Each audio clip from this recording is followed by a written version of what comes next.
101,1 Smart FM Makassar KG Radio Network. Selamat malam Smart Listener. Apa kabar Anda di hari Rabu ini? Makassar diguyur hujan ya seharian, gimana? Masih tetap semangat atau ternyata ada udah mulai tumbang nih karena kehujanan terus beberapa hari terakhir? Memang kesehatan memang harus kita perhatikan banget ya Smart Listener. Selain karena pandemi COVID-19 masih ada sampai sekarang, juga karena cuaca yang memasuki musim penghujan, kita harus ekstra hati-hati menjaga kesehatan. Kalau udah sakit ya harus ke dokter mungkin atau mencari obat ya. Salah satu pengobatan juga yang ternyata ini mujarab sih ya. Saya dengar-dengarnya seperti itu, tapi nanti kita akan konfirmasi langsung. Adalah pengobatan atau penyembuhan dengan Quran. Nah, ini mungkin Anda sering mendengarkan Smart Listener. Nah, malam hari ini kita akan ngebahas soal itu bersama dengan narasumber saya. Mereka ini merupakan pengurus ya DPW Sulawesi Selatan dari Quranic Healing International. Sudah hadir ketuanya di sini, ada Ustadz Ikhwan Jufri. Assalamualaikum Ustadz. Waalaikumsalam warahmatullahi wabarakatuh. Oke, baik. Apa kabar Ustadz? Alhamdulillah. Ya, semangat. Semangat, selamat datang di Smart FM malam Ya, hari ini barakallah. didampingi sama istri tercinta ya. Ya, terima kasih. Oke. Alhamdulillah. Saya berharapnya sih tadi datangnya rame-rame ya di sini biar Ya. kita bisa diskusinya lebih rame lagi. Betul. Tapi qadarullah ya. Ya. Hadir di sini Ustadz Ikhwan Jufri. Nah, Ustadz Ikhwan Jufri ini yang saya bilang tadi adalah ketua DPW Quranic Healing International ya untuk Sulawesi Selatan. Boleh dijelaskan dulu dong seperti apa sih Quranic Healing International ini? Organisasi seperti apa itu? Oh, baik. Bismillahirrahmanirrahim. Alhamdulillahirabbil alamin. Allahumma shalli ala Muhammadin wa ala alihi washabbihi ajmain, amma ba'du. Sahabat-sahabat sekalian, Smart FM listener semuanya, Quranic Healing ini adalah yayasan yang dibentuk untuk menjadi pengawal dan sekaligus pelayan umat ya. Sesuai namanya, Quranic Healing International. Quranic berarti Al-Quran, healing berarti penyembuhan, internasional artinya bukan cuma di Makassar, di Sulawesi, bukan cuma di Indonesia, tapi nanti insya Allah kedepannya sampai merambah seluruh dunia. Dan alhamdulillah sekarang di Malaysia, di Singapura, di daerah negeri tetangga, alhamdulillah sudah ada juga cabang-cabang kita di sana. Oke, tapi untuk pusatnya di mana? Untuk pusatnya di Jakarta. Di Jakarta. Dan hadir di Sulawesi Selatan sendiri sejak kapan nih, Tat? Alhamdulillah di Makassar sendiri sudah hadir di Sulawesi itu Quranic Healing menginjak tahun ke-5. Sudah 5 tahun, alhamdulillah. Udah 5 tahun ya, Sudah berarti 5 sekitar tahun. 2015 ya? 2015. Oke, wow. Nah, aktivitasnya seperti apa saja sih dari Quranic Healing International ini? Fokus Quranic Healing membantu umat untuk menyembuhkan dirinya, menyembuhkan keluarganya, dan menyembuhkan masyarakat lewat pengobatan pertama dan utama. Ini yang menarik nih. Pertama dan utama adalah dengan Al-Quran, khususnya bagi kaum muslimin dan muslimat ya, orang yang beragama Islam tentunya. Nah, ini tentunya salah satu di antara keimanan kita adalah menjadikan Al-Quran sebagai bukan cuma obat tapi penyembuh ya. Jadi kalau obat itu diminum bertablet-tablet, berkapsul-kapsul, kemudian disuntikan beberapa kali, itu tidak ada jaminan sembuh. Tetapi seorang beriman yang percaya kepada Allah, percaya kepada Rasulullah dan sunnah-sunnah Nabi, ketika dia menggunakan Al-Quran sebagai penyembuhnya, obatnya, maka dia mendapatkan jaminan garansi kesembuhan dari Allah Subhanahu wa taala. Pasti sembuh. Pasti sembuh atas ridho Allah Subhanahu wa taala. Bukan garansi dari saya, dari Allah ya yang menciptakan kita, menciptakan semuanya termasuk dunia. Jadi inilah yang utama ya, dan inilah yang pertama kita yang utama. Baik. Selain itu juga ada juga kegiatan-kegiatan sosial, bakti sosial, termasuk beberapa kegiatan kita ketika ada bencana alam, yang terakhir yang besar di Masamba tim dari Quranic Banjir Healing kemarin ya. tim dari Quranic Healing bersama dengan relawan sahabat KHI namanya. Jadi Oke. relawan sahabat KHI ini dasarnya teman-teman dari para peruqyah di Quranic Healing, kemudian teman-teman volunteer juga yang bergabung di Quranic Healing, maka dibuatlah namanya yayasan relawan sahabat ya, relawan sahabat Dan ada berapa KHI. jumlahnya untuk di Sulawesi Selatan Kalau sendiri? untuk di Makassar dan Sulawesi Selatan jumlahnya ada yang aktif itu sekitar 50-an. Ya, Oke. 50. Itu semua peruqyah atau yang nggak tahu peruqyah pun ikutan gitu? 50-50 ya. 50-50 yang mengerti ruqyah ada 50%, yang ikut sebagai volunteer juga ada sekitar 50%. Oke, Tapi wow. mereka rata-rata kita edukasi untuk bisa jadi peruqyah, baik untuk diri sendiri maupun untuk keluarganya.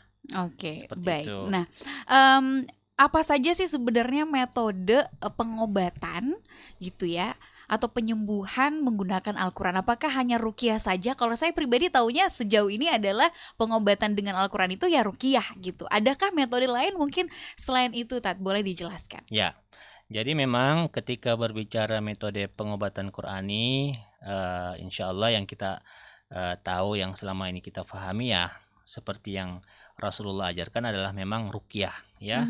Ruqyah, tetapi ruqyah ini harus bersandar kepada prinsip yang syar'i. Jadi ruqyahnya itu harus syar'i, disebutlah dengan ruqyah syariah. Karena ternyata ada juga ruqyah yang tidak syar'i.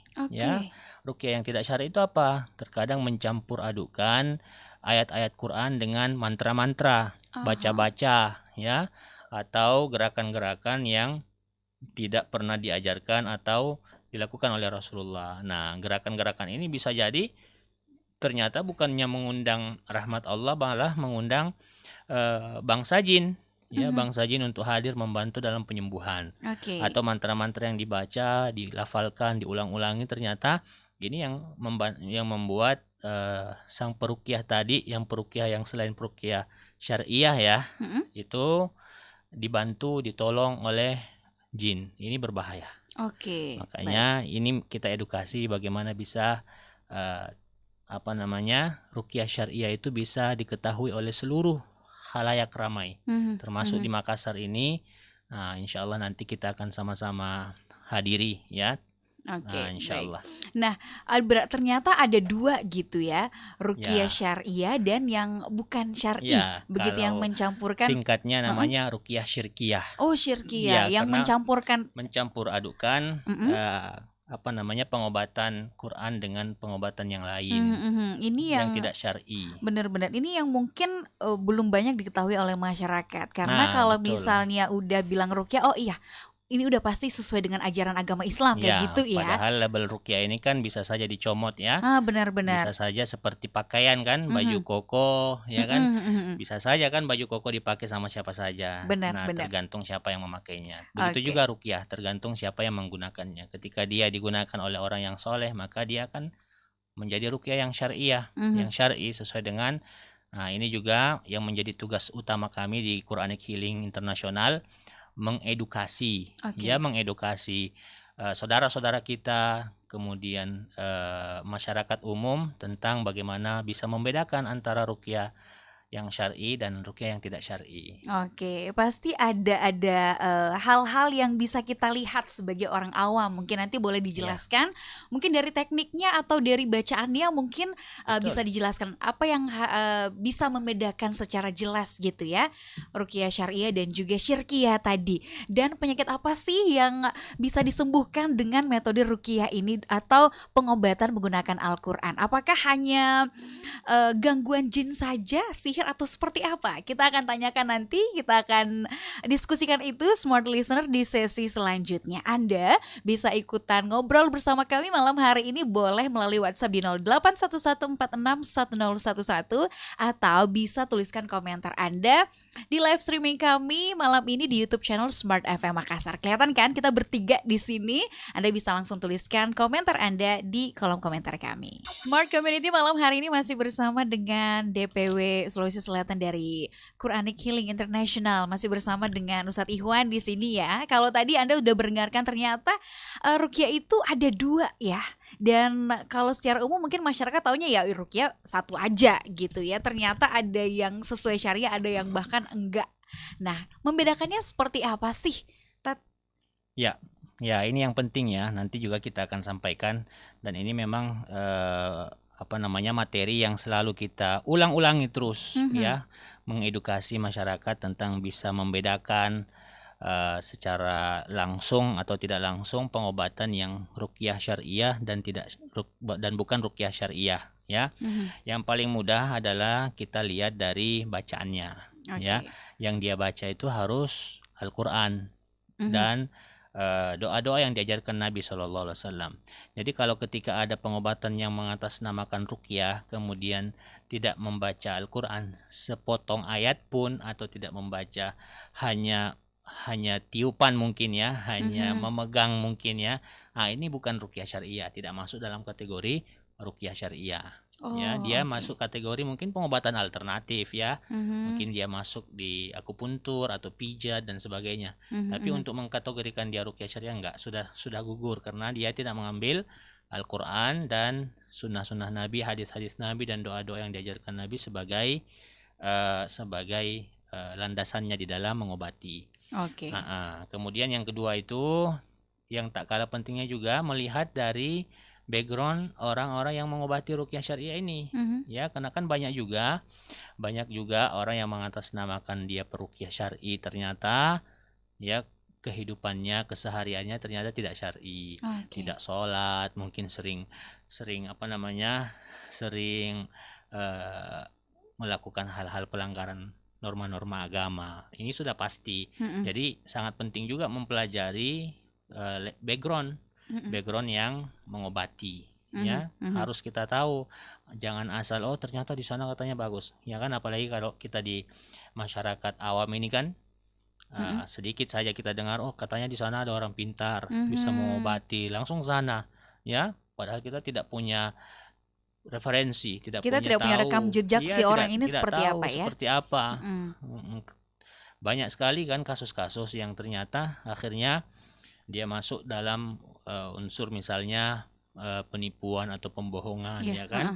Akhirnya dirugikan ya, harus keluar uang banyak, tidak sembuh-sembuh malah ditipu ya kan dan sebagainya. Ini nauzubillah, ini yang kita hindari. Jadi betul-betul masyarakat harus paham betul, harus tahu betul bagaimana bisa membedakan. Baik. Tapi kan kalau di Makassar sendiri ya banyak ya klinik-klinik pengobatan yang menggunakan salah satu metode pengobatannya adalah metode pengobatan ruqyah seperti itu. Bagaimana kita untuk bisa paham gitu?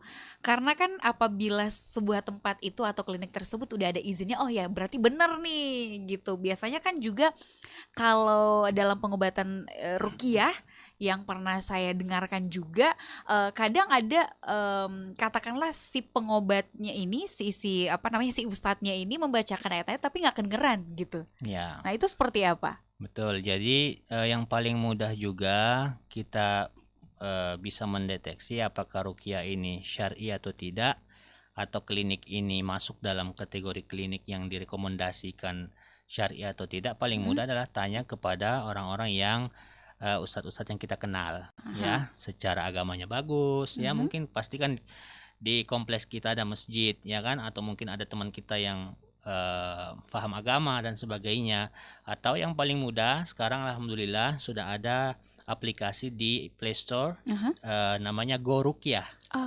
Nah, ini diinisiasi oleh Asosiasi Ruqyah Syariah Indonesia. Jadi kami ini ada asosiasi juga. Kami punya perkumpulan yang resmi diakui secara legal formal oleh negara. Nah, disinilah di bawah payung Asosiasi Ruqyah Syariah inilah semua peruqyah ini terstandarisasi. Ya, kita setiap mau masuk jadi anggota ARSY atau anggota satu komunitas ruqyah wajib mengikuti tes sertifikasi.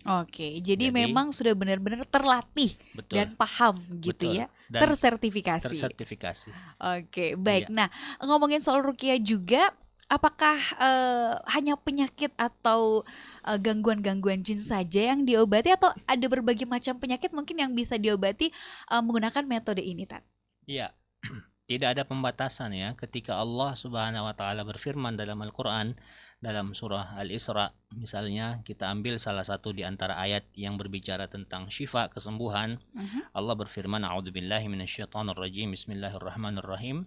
Wa nunazzilu minal Qur'ani ma huwa syifaa'un wa rahmatun lil mu'minin wa la yazidudz zalimina illa khasara. Shadaqallahul azim. Allah berfirman, dan kami turunkan Al-Quran ma huwa syifa, tidak ada sedikit pun padanya kecuali syifa adalah kesembuhan, warahmah dan kasih sayang Allah Subhanahu wa taala lil mu'minin, dengan syarat bagi orang yang percaya. Wala yazidudz zalimina illa khasara, dan tidak ada sedikit pun bagi orang yang menzalimi dirinya kecuali kebinasaan dan kerugian. Nah, dari ayat ini dalam surah Al-Isra 82 ini kita belajar, diyakinkan oleh Allah bahwa jalan kesembuhan itu adalah dengan Al-Quran. Yang paling pertama dan utama. Nah, ini juga yang kita edukasi. Yang kedua, bagaimana masyarakat kita ketika sakit yang pertama dicari itu bukan obat. Ya, ini bahaya. Nanti terjadi pergeseran akidah ini. Ini berbahaya sebenarnya. Jadi dakwah Ruqyah ini sebenarnya dakwah tauhid, mengembalikan pergeseran akidah umat yang tadinya ketika sakit cari obat, ketika sakit cari dokter, ya, ketika sakit langsung ke klinik dan sebagainya, panik dan sebagainya. Allah sudah tawarkan, ketika sakit Allah turunkan Al-Quran, nggak usah kemana-mana dulu, Ruqyah dulu. Dan ini yang diajarkan Rasulullah SAW ketika Rasulullah sakit, yang terakhir pengobatannya itu baru menggunakan media, bisa ke dokter, bisa ke herbal, bisa ke pengobatan yang lain. Tapi yang paling pertama dan utama, berdasarkan ayat ini kita diwajibkan oleh Allah Subhanahu wa taala, bahkan wajib ya, mengambil Al-Quran itu sebagai sumber kesembuhan kita. Nah, dari ayat ini belajar apa saja penyakitnya, semua penyakit. Bahkan saya beberapa ustadz-ustadz kami yang berpengalaman senior di dunia ruqyah, bahkan sampai penyakit yang belum ditemukan obatnya seperti HIV/AIDS pun itu bisa sembuh dengan Quran. Itu bisa sembuh dengan Al-Quran berdasarkan ayat-ayat yang Allah Subhanahu wa taala turunkan, dan dengan keyakinan dan keimanan kita bahwa Allah lah yang paling tahu tentang kondisi kita, kesehatan kita, sakit kita, dan yang menyembuhkan sesuai dengan salah satu di antara nama Allah yang mulia, Asmaul Husna Asy-Syafi, yang maha penyembuh. Ya, ketika sudah menyembuhkan, yang maha menyembuhkan disebut, berarti tidak ada penyakit yang tidak ada obatnya. Itulah yang disebut oleh Rasulullah, likulli da'in dawa, setiap penyakit pasti ada obatnya. Pasti ada obatnya. Dan pasti juga dengan keyakinan ya. Wajib keyakinan itu. Bahwa yang menyembuhkan kita hanya Tuhan. Hanya gitu Allah ya. Subhanahu wa taala. Kesembuhan itu datang dari Allah. Baik. Betul. Nah, tapi kalau ruqyah ini sendiri, saya pernah dengar katanya kita nggak boleh tuh minta diruqyah kalau misalnya merasa sakit gitu. Kalau misalnya merasa ada gangguan atau sakit begitu, pengen minta diruqyah. Itu saya mendengarnya, saya pernah dengar ya. Apakah itu benar-benar nggak boleh kita minta sendiri atau seperti apa? Ya, ada memang satu hadis Nabi SAW yang menyebutkan bahwa ada 70.000 golongan, ada 70.000 umatku yang kelak akan masuk surga tanpa hisab dan azab. Digambarkanlah mereka, siapakah mereka ya Rasul? Humul ladzina la yastarqun. Mereka adalah orang-orang yang tidak pernah minta diruqyah. Wala yaktawun. Mereka tidak mengobati dirinya dengan besi panas. Wala yatatayyarun. Mereka tidak melakukan tiarah. Tiarah itu adalah merasa sial dengan kejadian-kejadian tertentu, dan ini banyak kita temukan di masyarakat. Ya.